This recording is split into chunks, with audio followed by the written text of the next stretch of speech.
Okay, here we're going to show Incognito Mode. We'll start with a form. This is one I've already generated. We'll just hop over to that tab. And so this is a PTA meeting sign up form. Got a few slots for the different options. This one's already been saved, so we'll go, this is what the success page looks like. So one of the options that we've added here is enable incognito mode, which hides respondent names and emails.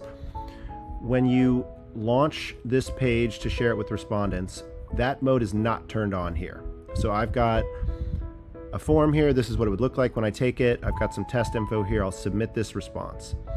That'll submit the response, save it, send confirmations.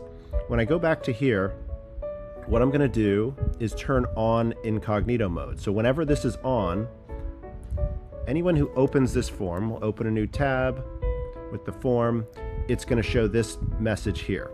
And so when I do this, I'm going to type hidden, and I'll do the same email, and we'll go ahead and pick the greeter option. So when I submit this response, that name and email will be hidden. So a confirmation will be sent to the person who took the form. This was the first one.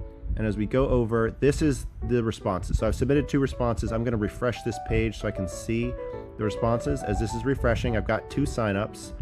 The first, when incognito was not turned on, I can see.